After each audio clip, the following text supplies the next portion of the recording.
राधे राधे। जय श्री कृष्णा। श्री सत्यनारायण भगवान की कथा। जय श्रीमन नारायण। एक समय नैमिषारण्य तीर्थ में शौनकादिक 88,000 ऋषियों ने श्री सूत जी से पूछा, हे प्रभु, इस कलयुग में वेद विद्या रहित मनुष्यों को प्रभु भक्त किस प्रकार मिलेगी तथा उनका उद्धार कैसे होगा। हे मुनि श्रेष्ठ, कोई ऐसा तप कहिए जिसमें थोड़े समय में पुण्य प्राप्त हो तथा मन वांछित फल मिले। वह कथा सुनने की हमारी इच्छा है। सर्वशास्त्र ज्ञाता श्री सूत जी बोले, हे वैष्णवों, मैं पूज्य आप सबने प्राणियों के हित की बात पूछी है। अब मैं उस श्रेष्ठ व्रत को आप लोगों से कहूंगा जिस व्रत को नारद जी ने लक्ष्मी नारायण जी से पूछा था। नारद जी ने लक्ष्मी नारायण जी से पूछा था और श्री लक्ष्मीपति ने मुनि श्रेष्ठ नारद जी से कहा था, जो ध्यान से सुनो। एक समय योगी राज नारद जी दूसरों के हित की इच्छा से अनेक लोकों में विचरते हुए मृत्यु लोक में आ पहुंचे। यहाँ अनेक योनियों में जन्मे हुए प्राय सभी मनुष्यों को अपने अपने कर्मों द्वारा अनेकों दुखों से पीड़ित देखकर उन्होंने सोचा कि किस यत्न के करने से इन मनुष्यों के दुखों का नाश हो सकेगा। ऐसा मन में सोचकर वह विष्णु लोक को गए। वहाँ श्वेत वर्ण और 4 भुजाओं वाले देवों के ईश नारायण का, जिनके हाथों में शंख चक्र गदा और पद्म थे तथा वरमाला पहने हुए थे, देखकर वह स्तुति करने लगे, हे भगवान, आप अत्यंत शक्ति से संपन्न हैं। मन तथा वाणी भी आपको पा नहीं सकती। आपका आदि मध्य अंत नहीं है। आप निर्गुण स्वरूप सृष्टि के कारण भक्तों के दुखों को नष्ट करने वाले हो। आपको मेरा नमस्कार है। नारद जी से इस प्रकार की स्तुति सुनकर विष्णु भगवान बोले, हे मुनि श्रेष्ठ, आपके मन में क्या है? आपका किस कार्य के लिए आगमन हुआ है? निसंकोच कहिए। तब नारद मुनि बोले, मृत्यु लोक में सब मनुष्य जो अनेक योनियों में उत्पन्न हुए हैं, अपने अपने कर्मों के द्वारा अनेक प्रकार के दुखों से दुखी हो रहे हैं। हे नाथ, मुझ पर दया रखते हुए तो बताइए, उन मनुष्यों के सब दुख थोड़े से ही प्रयत्न से कैसे दूर हो सकेंगे? श्री भगवान बोले, हे नारद, मनुष्यों की भलाई के लिए तुमने बहुत अच्छी बात पूछी है। जिस कार्य करने से मनुष्य मोह से छूट जाता है, वह मैं तुमसे कहता हूँ। सुनो, पुण्य देने वाला स्वर्ग तथा मृत्यु दोनों में दुर्लभ एक उत्तम व्रत है। आज मैं प्रेम वश होकर तुमसे कहता हूँ, श्री सत्यनारायण भगवान का यह व्रत अच्छी तरह विधान पूर्वक करके मनुष्य तुरंत ही यहाँ सुख भोग कर मरने पर मोक्ष को प्राप्त होता है। श्री भगवान के वचन सुनकर नारद जी बोले कि उस व्रत का फल क्या है, क्या विधान है, किसने यह व्रत किया था और किस दिन यह व्रत करना चाहिए? कृपया विस्तार से मुझे बताएं। तब भगवान बोले, दुख शोक आदि को दूर करने वाला, धन धान्य को बढ़ाने वाला, सौभाग्य तथा संतान को देने वाला यह व्रत सब स्थानों पर विजय दिलाने वाला है। भक्ति और श्रद्धा के साथ किसी भी दिन मनुष्य श्री सत्यनारायण की संध्या के समय ब्राह्मणों और बंधुओं के साथ धर्म परायण होकर पूजा करे। भक्त भाव से नैवेद्य केले का फल, घी, दूध और गेहूं का चूर्ण सवाया ले। गेहूं के अभाव में साठी का चूर्ण, शक्कर तथा गुड़ ले और सब भक्षण योग पदार्थ जमा करके भगवान को अर्पण करे तथा बंधु बांधवों सहित ब्राह्मणों को भोजन कराए। इसके बाद स्वयं भोजन करे। नृत्य गीत आदि का आचरण कर श्री सत्यनारायण भगवान का स्मरण करते हुए समय व्यतीत करे। इस प्रकार व्रत करने पर मनुष्यों की इच्छा निश्चय पूरी हो जाती है। विशेषकर कलिकाल में मृत्यु लोक पर यही मोक्ष का सरल उपाय है। फिर सूत जी बोले, हे ऋषियों, जिसने पूर्व काल में इस व्रत को किया है उसका इतिहास मैं कहता हूँ, ध्यान से सुनो।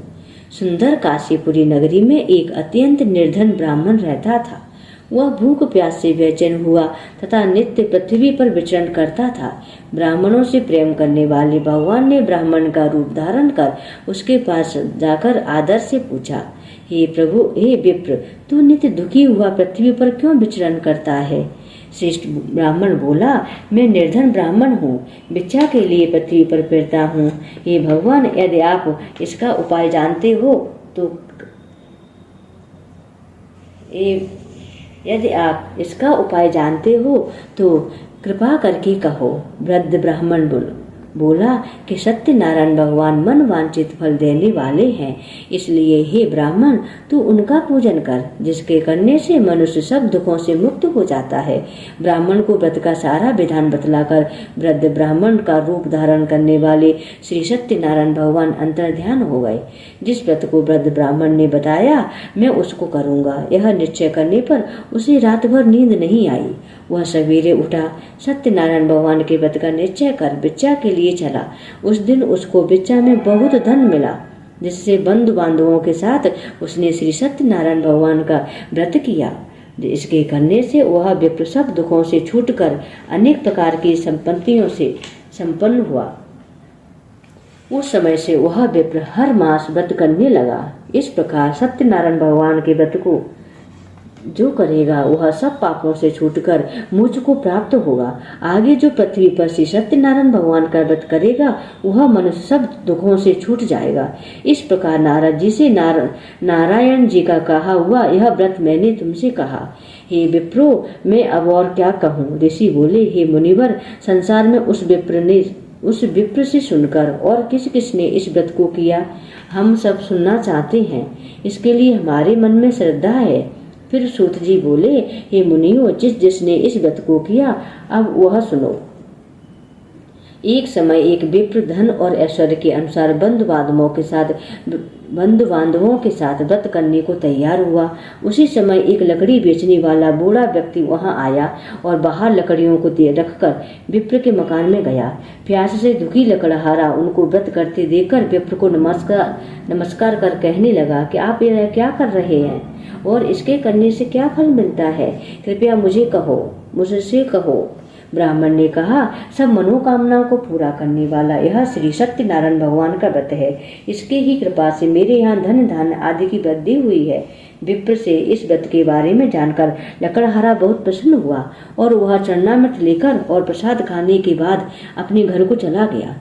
लकड़हारे ने अपने मन में इस प्रकार का संकल्प किया कि आज गांव में लकड़ी बेचने से जो धन मिलेगा उसी से मैं श्री सत्यनारायण भगवान का उत्तम व्रत करूंगा। मन में यह विचार कर वह बूढ़ा आदमी लकड़ियां अपने सिर पर रखकर जिस नगर में धनवान लोग रहते थे ऐसे सुंदर नगर में गया। उस दिन वहां पर उसे उन लकड़ियों का दाम पहले दिनों से चौगुना मिला। तब वह बूढ़ा लकड़हारा दाम ले और अति प्रसन्न होकर पके केले की फली, शक्कर, घी, दूध, गेहूं का चूर्ण इत्यादि श्री सत्यनारायण भगवान के व्रत की कुल सामग्रियों को लेकर अपने घर गया। फिर उसने अपने भाइयों को बुलाकर विधि के साथ भगवान जी का पूजन और व्रत किया। उस व्रत के प्रभाव से वह बूढ़ा लकड़हारा धन पुत्र आदि से युक्त हुआ और संसार के समस्त सुख भोग कर वैकुंठ को चला गया।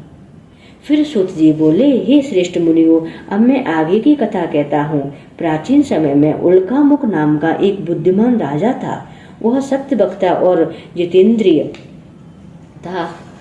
वह प्रतिदिन देव स्थानों पर जाता तथा गरीबों को धन देकर उनके कष्ट दूर करता। उसकी पत्नी कमल के समान मुखवाली और सती साध्वी थी।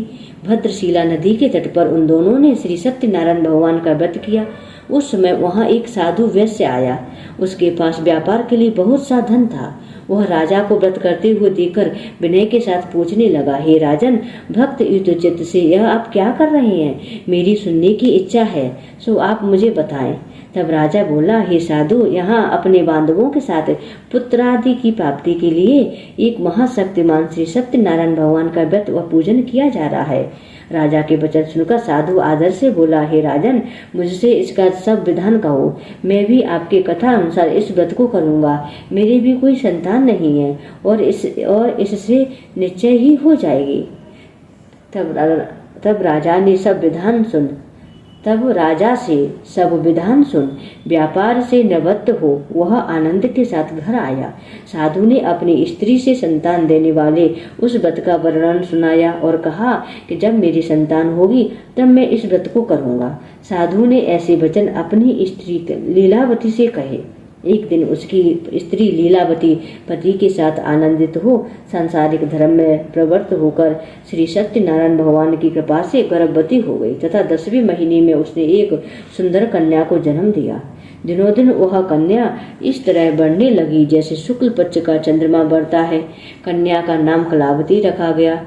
तब लीलावती ने मधुर शब्दों में अपने पति से कहा कि जो आपने संकल्प किया है भगवान का व्रत करूंगा, अब आप उसे पूरा कीजिए। तब साधु बोला, हे प्रिय, इसके विवाह पर करूंगा। इस प्रकार अपनी पत्नी को आश्वासन दे वह नगर को गया।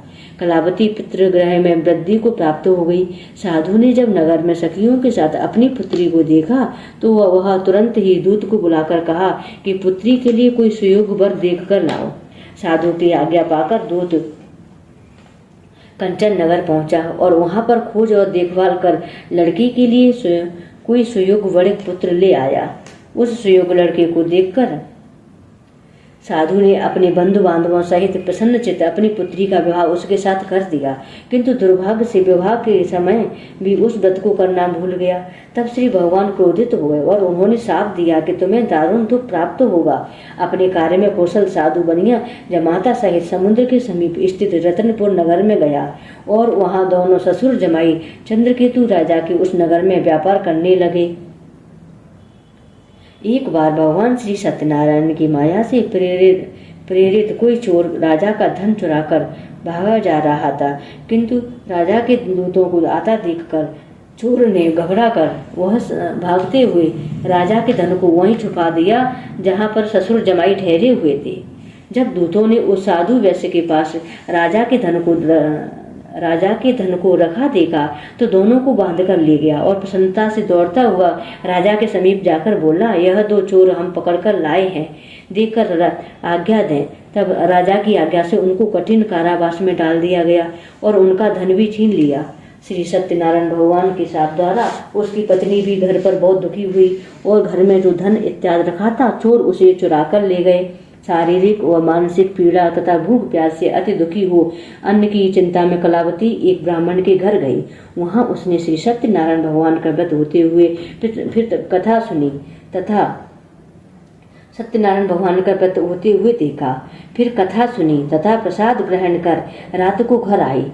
तब माता ने कलावती से कहा, हे पुत्री, अब तक कहाँ रही और तेरे मन में क्या है? कलावती बोली, माता, मैंने एक ब्राह्मण के घर श्री सत्यनारायण भगवान का व्रत देखा। कन्या के वचन सुनकर लीलावती भगवान के पूजन की तैयारी करने लगी। लीलावती ने परिवार और बंधुओं सहित श्री सत्यनारायण भगवान का पूजन किया और वर मांगा कि मेरे पति और दामाद शीघ्र ही आ जाएं। साथ ही प्रार्थना की कि हम सबका अपराध क्षमा करो। श्री सत्यनारायण भगवान इस व्रत से संतुष्ट हो गए और उन्होंने राजा चंद्रकेतु को स्वप्न में दर्शन देकर कहा, हे राजन, दोनों वैश्यों को प्रातः ही छोड़ दो और उनका सब धन जो तुमने ग्रहण किया है उसे दे दो, नहीं तो मैं तेरा धन, राज, पुत्र आदि नष्ट कर दूंगा। राजा से ऐसा वचन कहकर भगवान अंतर ध्यान हो गए। प्रातःकाल राजा चंद्रकेतु ने सभा में अपना स्वप्न सुनाया। फिर दोनों बड़े पुत्रों को कैद से मुक्त कर सभा में बुलाया। दोनों ने आते ही राजा को नमस्कार किया। राजा मधुर वचनों से बोला, हे महानुभाव, भाग्यवश ऐसा कठिन दुख तुम्हें प्राप्त हुआ है, अब तुम्हें कोई भय नहीं। ऐसा कहकर राजा ने उनको नए नए वस्त्र आभूषण पहनाए तथा उनका जितना धन लिया था उससे दोगुना धन देकर आदर से विदा किया। दोनों वैश्य अपने घर की ओर चल दिए। फिर सूत जी बोले, वैश्य ने मंगलाचार करके यात्रा आरंभ की और अपने नगर को चल दिया। उनके थोड़ी दूर निकलने पर दंडी वेशधारी श्री सत्यनारायण भगवान ने उनसे पूछा, हे साधु, तेरी नाव में क्या है? अभिमानी बड़े हंसता हुआ बोला, हे दंडी, आप क्यों पूछते हो? क्या धन लेने की इच्छा है? मेरी नाव में तो बेल और पत्ते भरे हैं। वैश्य के ऐसे कठोर वचन सुनकर श्री भगवान ने कहा, तुम्हारा वचन सत्य हो। दंडी ऐसा कहकर वहां से दूर चले गए। कुछ दूर जाकर वह समुद्र के किनारे बैठ गए। दंडी के जाने पर वैश्य ने नित्य क्रिया करने के बाद नाव को ऊंची उठी देखकर आश्चर्य प्रकट किया तथा नाव में बेल पत्ते आदि देकर मूर्छित हो भूमि पर गिर पड़ा। फिर मूर्छा खुलने पर अत्यंत शोक प्रकट करने लगा। तब उसका दामाद बोला, आप शोक ना करें, यह दंडी का शाप है, अतः उनकी शरण में चलना चाहिए, तभी हमारी मनोकामना पूरी होगी। दामाद के वचन सुनकर वे दंडी के पास पहुंचे। अत्यंत भक्त भाव से नमस्कार करके बड़िक बोला, मैंने जो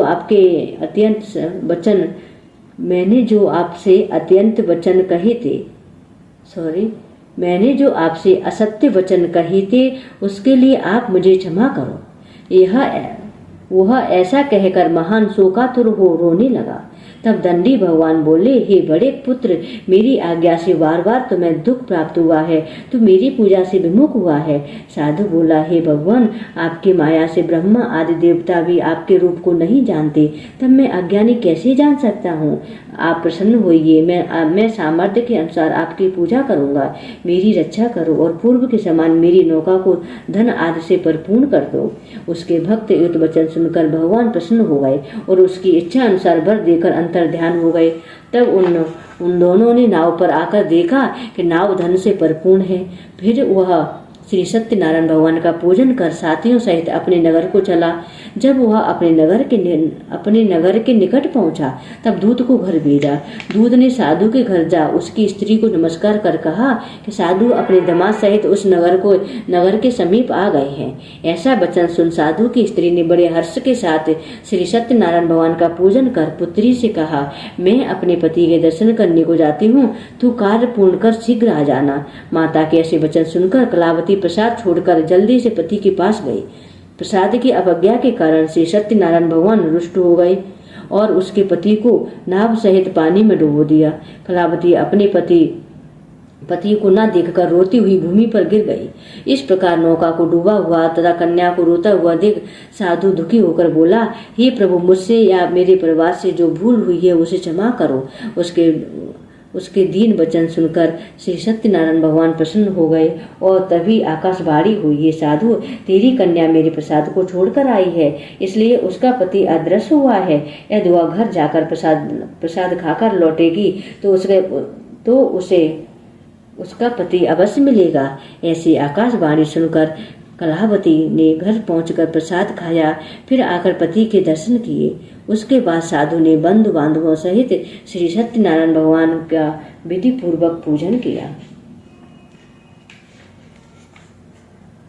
इस लोक का सुख भोगकर अंत में वह स्वर्ग लोक को प्रस्थान कर गया। फिर सूत जी बोले, हे ऋषियों, मैं और भी कथा कहता हूँ, ध्यान से सुनो।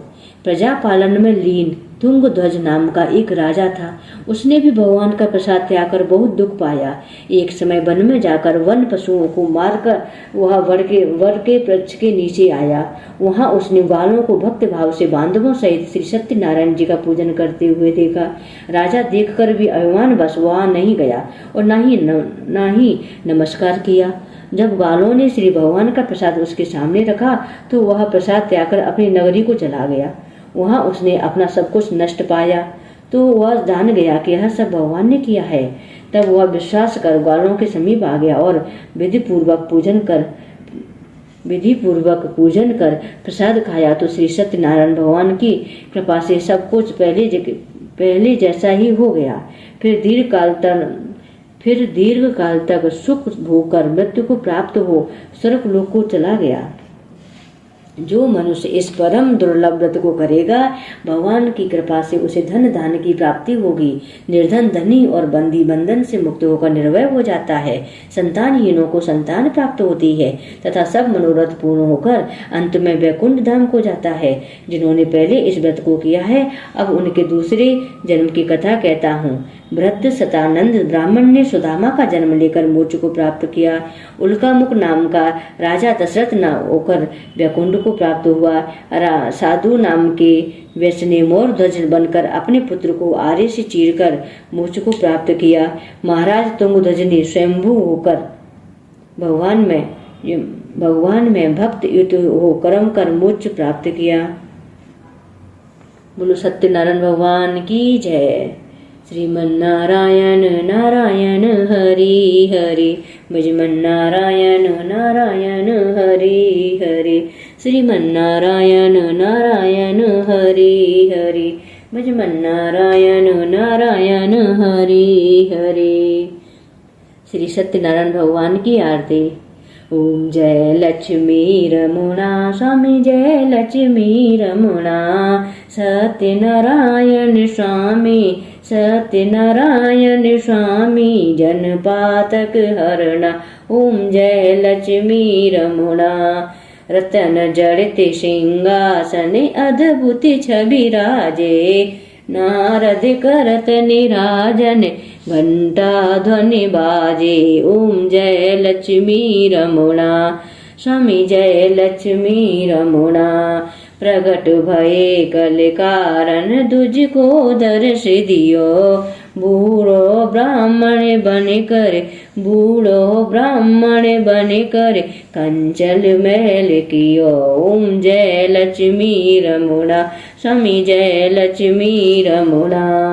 दुर्बल भील कठारो इन पर कृपा करी। चंद्रचूड़ एक राजा जिनकी विपत्ति हरी। वैश्य मनोरथ पायो श्रद्धा तज दीनी। सो पल भोग प्रभु जी फिर ए स्तुति कीनी। ओम जय लक्ष्मी रमुणा स्वामी जय लक्ष्मी रमुणा। भाव भक्ति के कारण छिन छिन रूप धर्यो। श्रद्धा धारण कीनी तिनको काज सरयो। ग्वाल बाल संग राजा वन में भक्ति करी। मनोवांछित फल दीनी दीन दयाल हरि। मनोवांछित फल दीना दीन दयाल हरि। चढ़त प्रसाद सवाया कदली फल मेवा। धूप दीप तुलसी से राजी सत्य देवा। ओम जय लक्ष्मी रमुणा। ओम जय लक्ष्मी रमुणा स्वामी जय लक्ष्मी रमुणा। ग्वाल बाल संग राजा वनु में भक्ति करी। मन वांछित फल दीना दीन दयाल हरि। चढ़त प्रसाद सवाया कदली फल मेवा। धूप दीप तुलसी से राजी सत्य देवा। श्री सत्यनारायण जी की आरती जो कोई नर गावे। स्वामी प्रेम सहित गावे। कहत शिवानंद स्वामी कहत हरिहर स्वामी। मनोवांछित फल पावे। ओम जय लक्ष्मी रमुणा स्वामी जय लक्ष्मी रमुणा। ओम जय लक्ष्मी रमुणा स्वामी जय लक्ष्मी रमुणा। बोलो सत्यनारायण भगवान की जय। श्री हरि नारायण की जय। लक्ष्मी नारायण की जय। जय श्रीमन नारायण।